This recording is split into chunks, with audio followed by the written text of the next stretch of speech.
The story begins with Dazai Osamu, who is a depressed middle-aged man with nothing to look forward to in life, so he gives up and decides to end it all. On a cold rainy day, Dazai and his lover are seen walking together without an umbrella until they arrive at a clearing the raging river. This is exactly what Dazai was hoping for, since the rain made the river strong enough to sweep a person away, and right now, he wants to be that person. He and Sakshon came here today because they are sick of this world and plan Isekai themselves by drowning in the river cocoon together. This way they will be able to keep the promise to always be together, so before they jump in, they tie their arms together in solidarity. However, as we all know, there is only one true king of Isekai, and he isn't going to let his job get stolen, so despite them being in the middle of the forest, Track-kun shows up out of nowhere to take them out before River-kun does, even if it doesn't make much sense. In the next moment, Dazai wakes up in a cathedral, and as he gets up, he's greatly confused by everything he sees around him, but he just assumes this must be the world people get sent to after they die. The style is different from what he's used to,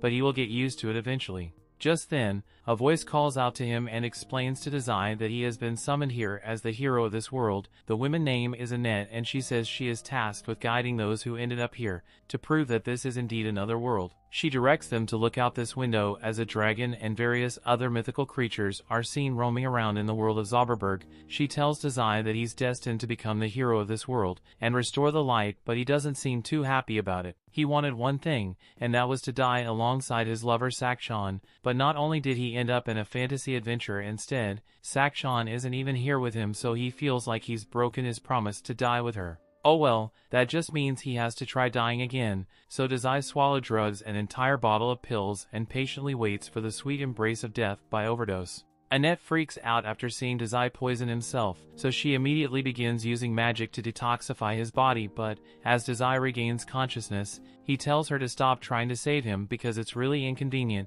She doesn't listen to him and asks Dazai to stand up so he can fulfill his mission as this world's savior. However, Dazai doesn't even want to save himself, much less a random world that he just ended up in. He never asked to end up here in the first place, but this surprises Annette, so she asks if he happened to get hit by a truck. Dazai recalls a brief encounter with a truck, so Annette explains that she hired Track-kun to Isekai people here as part of the service she offers. The way it works is simple. Track-kun finds someone who is depressed or deeply unhappy with their life, which is why he usually camps outside League of Legends tournaments, but after he has run over his target, they get sent to this world and get a second chance to live a happy life, and they usually end up feeling better. The fact that Dazai got run over means he must have been really unhappy with his life, so she doesn't see why you wouldn't be excited for a second chance. While she may be right about Dazai's old life being miserable, that doesn't mean he's going to be any happier in this world. In fact, he's pretty pissed that Annette and her Isekai service ruined what was meant to be the perfect conclusion to his story.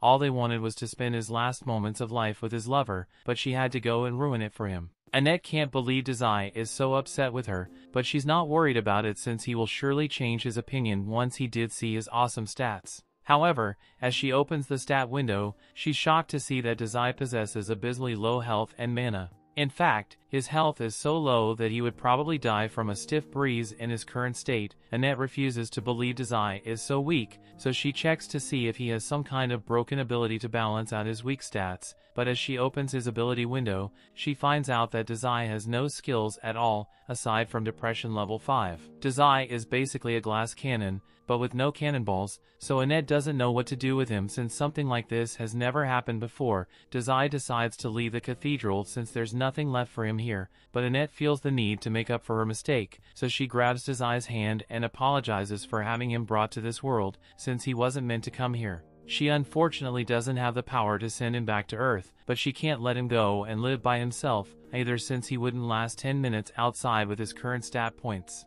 Dazai isn't surprised to learn that he's incredibly weak, since no matter where he goes he has always been a failure, and Annette apologizes once more for her mistake and pleads with Dazai to stay in the cathedral for the time being, since it's not safe for him to go outside. With his current stats he would just end up getting snatched by a dragon or something, so she thinks it's in his best interest to wait before he does anything dangerous. Dazai thanks her for worrying about him, but he says her concern isn't needed since he is just looking for a place to die. Hearing him say this leads Annette to think that you may actually be different from all the others. When she first took this job, she was genuinely excited to guide the summon heroes on their journeys, but since most of them were depressed League players, they were so annoying to be around that she ended up hating her job. Her tasks can basically devolve into ego stroking the heroes to get them to accept the mission, but it's different with Dazai. As he's about to walk out, Annette drops her staff and chases after Dazai, pleading with him to at least pick a profession before he leaves, but Dazai turns to her and says there's no need for that since he's a natural-born writer, and that's all he will ever be.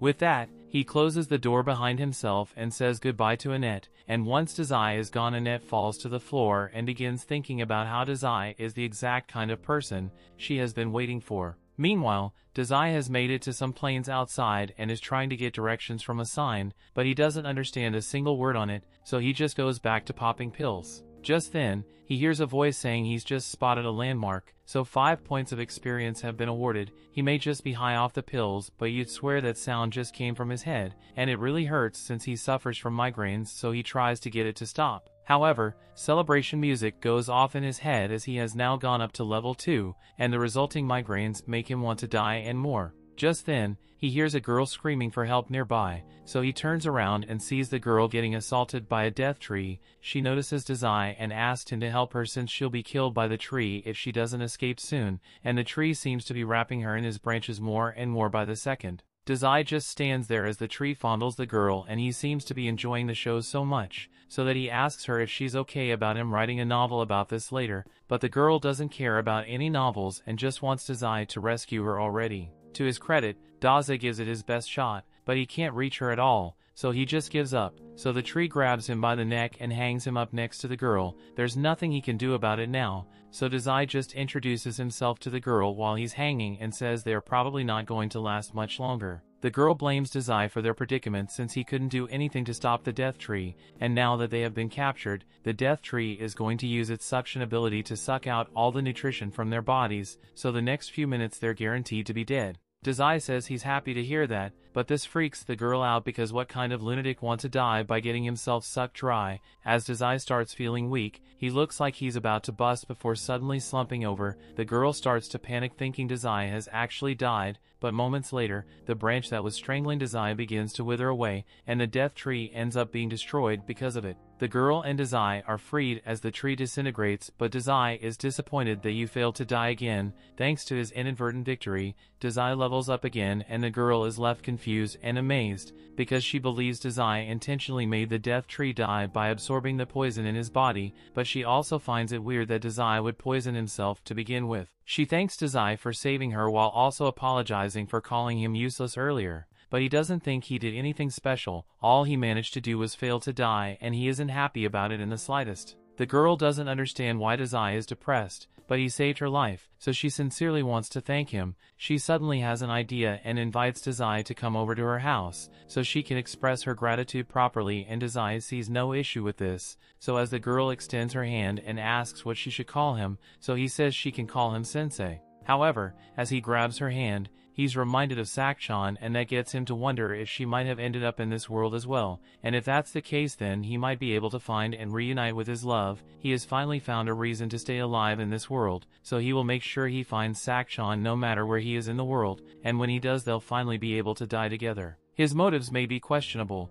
but at least he's not actively trying to die anymore. With that said, he has no idea where to even start looking, so he heads back to Annette's cathedral, and Annette is overjoyed that he decided to come back to her, so she can finally shoot her shot. However, as the cat girl he was up behind Sensei, Annette freezes in shock because she hadn't thought Sensei would find a woman so soon after going outside for the first time. He says he has a question to ask Annette, so she prepares herself, thinking he wants to ask about her, but Sensei says he wants to find a girl named Sakchan, so he was hoping Annette might have some information on that. Annette is disappointing that Sensei is asking about another woman, but she doesn't have any good clues about where Sakchan might be, so Sensei is back to the drawing board since he has nowhere to go. He follows the cat girl to her house. The girl tells Sensei to cheer up since there is still plenty of time for him to find Sakchan. Since her house is so pretty far away, she suggests they should stop at the castle town of Roth so they can take a break. She then holds his hands so that she can lead him there. However,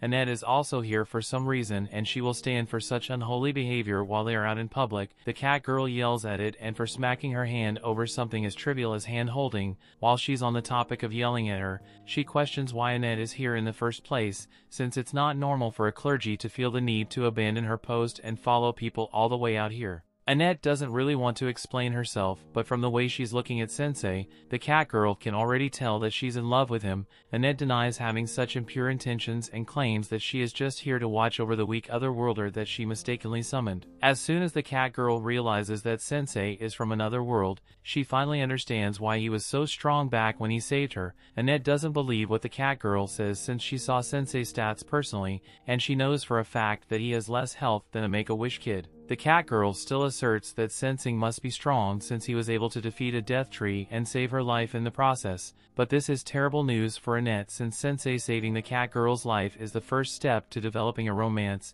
She can't believe she's already losing her chance to cat girl. While they've been bickering this whole time, Sensei found something really interesting. It's a coffin that's the perfect size for him, so he climbs inside and says he has been feeling dizzy ever since he came here, so he's going to take a nap for a while, and they should wake him up when they get to the town. After that, he says goodnight to Annette and the cat girl, but the cat girl is mad that he still isn't calling her by her name, so Annette jokes that Sensei likes her more because he can actually remember her name. After that, Annette cheerfully ties a rope to the coffin Sensei is sleeping in and begins dragging it away. The cat girl asks if Annette should really be doing all this since she's supposed to be a clergy person of the cathedral, but Annette is too busy trying to pull the coffin until the rope eventually snaps. That brings the episode to an end. Thanks for watching. Want next part? Subscribe the channel and turn on notification bell.